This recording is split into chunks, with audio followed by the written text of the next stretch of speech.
Georgia boy representing out of Middle Georgia, so I know all about the Florida guys. They're a good group of guys, and look at the number 99 making his move, trying to get the push from the number 24 of Armand down up there on the top, and hopefully they can get a good rush and get up there and battle with the leaders for a little bit. It'd be fun to see. For sure, and I'm representing the Green Plains, and we got a couple Plains drivers here, so that is awesome to see, because you don't see that very often with our diminishing club. Yeah, you don't see a whole lot of great Plains drivers, but the ones you do see typically seem to be pretty good drivers. So, pretty great. Yeah, they do. They hold their own, that's for sure. The Georgia club for quite some time was doing fantastic, and then we're still doing great, but just not fantastic. We definitely have a lot of members, that's for sure. Yeah, they're 2x2 for 3 back. Looks Man, like I tell you what, look at the 99 trying to make his move up there to get up with the leader, number 73, Chris Ostrander, and Jeff Coe in the number 99. I mean, in the, in the number 29, Napa Chevrolet. This is fun, though. It's good to see the X-Side Ford get up there and battle with these Chevrolets, man. I'm telling you, you got 2 Fords in all these Chevrolets. That really makes it tough for the Fords, but look at the 99 up there. Big shout out to the number 99. He's one of the Plains boys. It's good to see them great Plains drivers driving great up in the front, getting pushed by number 2, Josh Hall. Yeah, Josh Hall was swaying back and forth there for a minute. If he can tone it down and keep the wheel steady through the rough section up top, I know it does get tough up top to run fast. You really got to have a lot of skill to run up there smoothly. But you see, when he gets smooth, he really gets a nice push and pushes the 99 out to the lead right now. And this is fantastic racing we're seeing here at Daytona International Speedway. Yeah, they've been 2x2 for quite a bit, so it's good to see those drivers take it 2 wide, not being scared. Now the 77 and the 43 pushing out as well. The 2's going to come down and leave the 99 up in open air. That could be troublesome for the 99 as he gets just a wall of air to hit the front of that Ford Fusion. You can see the toll it takes on him. Luckily, he has the 77 to come out and draft with him. If he would have got left out there by himself, he could have fallen all the way back to the 24. Yeah, we got 17 lead changes and 3 cautions. And just a while ago, we only had 5 lead changes. Now to jump up to 17, that is fantastic. Chris Ostrander leading another lap here. That makes it 12 on the day. Yeah, the number 2 out there trying to lead a lap, but the 73 coming around, making his move a minute ago. Looked really good. That's great driving by the number 73, Budweiser. Oh, man, the number 2, very aggressive, squeezing in the 43 and 73. But he does it successfully, and he's going to try to come around here to get at least a 2nd place, as they have no potential threat right now. Everybody's trying to hang out, battle for position. Here we are just now on 61 of 80 as you're getting up under 20 laps to go. Now you just want to try to make your way towards the front. The thing they need to be worried about is the number 54 seems okay, but you got to be careful. You don't want to get trapped down and get out of the draft zone, because as soon as you do, if you get cut away from the pack, you're going to need a caution to come out to catch back up. Without a drafting partner, you're toast here at Daytona International Speedway. Oh, Elliott going to try to, smart move by number 73, Chris Ostrander. Instead of pinching him up, he went down to give him that room coming out the corner. Another thing, I'm not quite sure what the fuel strategy can be. I don't know how long you can last on fuel, so that's going to be pretty interesting. Right now, Jeff Coe off the pace. No, actually, he's doing just fine. Yeah, but I tell you, the number 54 is okay as well.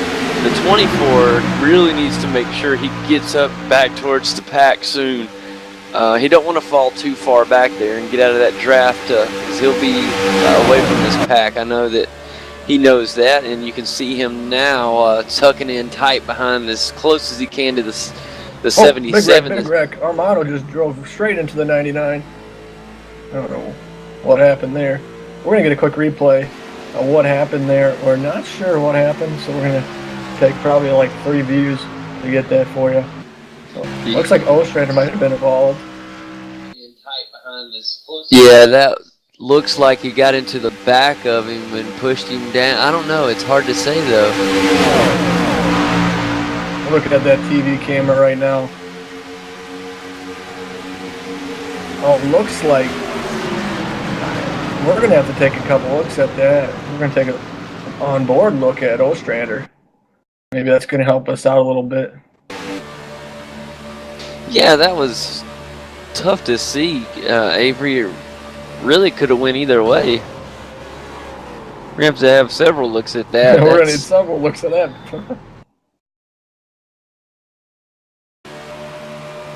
We're looking at this front suspension camera on the left side of the car, maybe get a little better view. Yeah, it looks like Ostrander just drove straight into him from this point of view. Yeah, tough break as several involved. Doesn't seem like too bad a damage for the points champion right now, as he seems to be able to escape the problem without too much damage there. Definitely a scary moment, though. Yeah, especially a scary moment. We're not sure if Elliott's going to be out of the race. So, looks like it was on Ostrander, not quite sure. But the thing is, though, the caution didn't come out. Wow, and that is the story of the whole thing, is the caution. With it not coming out, that is humongous news, because what that does is that's going to put several cars out of that lead draft spot. What a break for the leaders right now, as they have the advantage. The number 43 and the number 2 car have the advantage in this race, and without the luxury of a caution for the drivers in the back right now, it's going to be tough for them to catch back up. You see the 54 and the 77 linked up trying to move forward, but right now, the 43 and the number 2 have the advantage. Yeah, it's too bad for those drivers. Jeff Coe and Chris Ostrander, they were battling for a point spot, but Jeff Coe is going to take home that second place. Justin Page will take home second place. Jeff Coe will take third, Malik Ray fourth, and Chris Ostrander fifth. Too bad for Ostrander. He's got that damage. You hate to see it for these guys. Justin Page back out on the track. Thing is, though, Justin, he can't gain anything. He's a little too far back, 22 laps, and 13 to go. You got nothing in the game, buddy. I don't know how much damage is the damage to the 54, the points champion right now, is going to cause. He's having trouble staying in the draft. He's not able to hang. I know he lost some speed with that damage, so tough break for the 54, but I think he should be okay point-wise, if I'm right, Avery. Oh, he's good. Oh, he's into the grass. Well, he's got that front-end damage, which is just killing him. Oh, he's on the brakes right now. Good job by Hagar and Armando de Urkel. I'm be surprised if caution is out. Caution's out. Big break for all the drivers. They can go in, get some fresh fuel, fresh tires, get some damage repaired. Big break for a lot of these guys. That caution is going to help a lot of drivers out.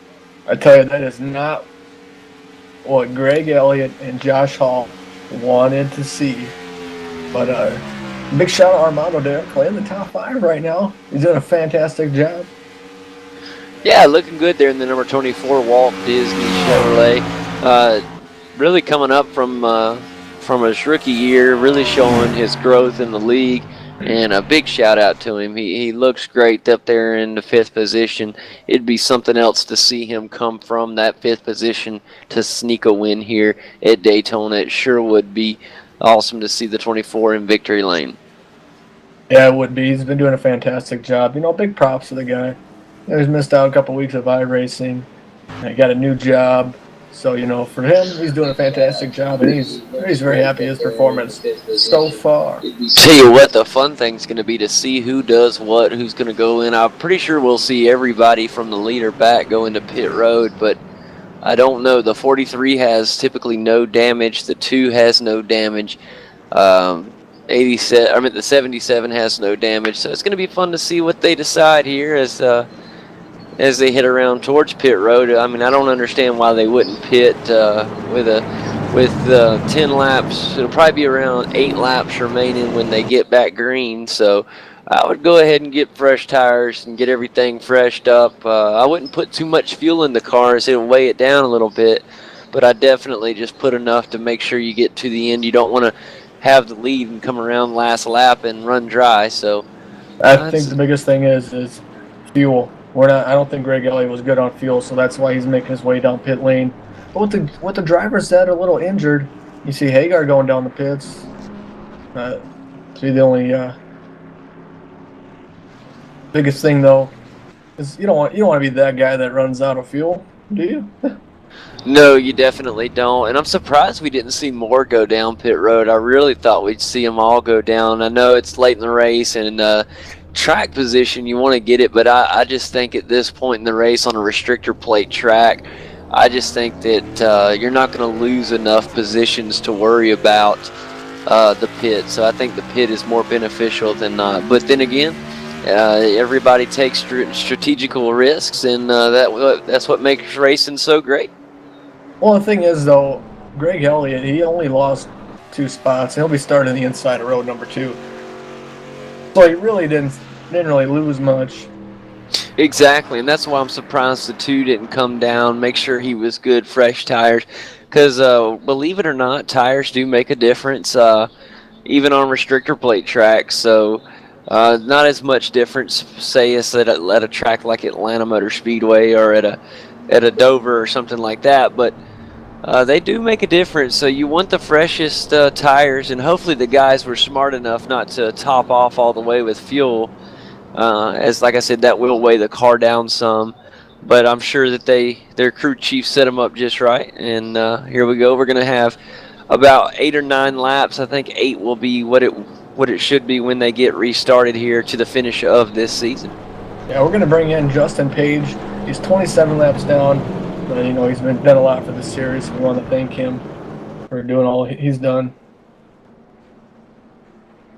To get closer. Hey, Justin Page, Dave McDonald up in the broadcast booth. You got a copy, bud? Yes, sir. Looks like you'll be taking home the second place in the points championship. Got to be happy about that. But we just want to make a big thanks to you, man, for all the work you've done for the series. I know it's a lot of work to make the series be successful, and you've done a pretty darn good job. Yeah, I appreciate it. I really appreciate you guys doing the broadcasting last couple races. It's been fun. This whole season's been fun. Yeah, you got a couple new drivers coming to the team. I know 73 Chris Ostrander will be joining the forces next season. So you're going to have a great team next season. Going to run for that Team Points Championship. Yeah, that is one thing Adrenaline Motorsports got this year is we will get the team championship, so that's always a plus. For sure. You got your boy online there, the bad man out of Dallas, Texas, up in the top 5. So it's good to see him being very successful so far. But the time he's missed. Yeah, I'm pretty excited for the lineup of drivers we're gonna have. Adding Chris, you always add consistency with a guy like that. So we got you, Chris. Well, Armando will be back with the team next season. And Sean Giroux. That sounds like a team to be force to be reckoned with. I know a couple. Sean's a big Ford guy, so what brand do you guys run it next season? I know a lot of guys are curious. We will be sticking with the Chevys. Chevy has treated us pretty well over the last couple years, and yeah, we will be sticking with Chevys. Sean did debut his car that he will be running next year.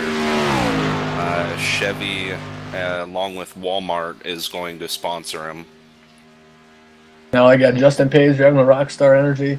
I know the race didn't go too well for you, bud, but we're doing a fantastic job. Drink a Rockstar for us. Thanks for joining us, bud. Thank you. That's Justin Page, team owner of Agilent Motorsports. Has been doing a fantastic job. Adrenaline Motorsports. Agilent. I like adrenaline. It sounded cool. Oh, they're wanting the green right now. It's going to be 8 laps to go.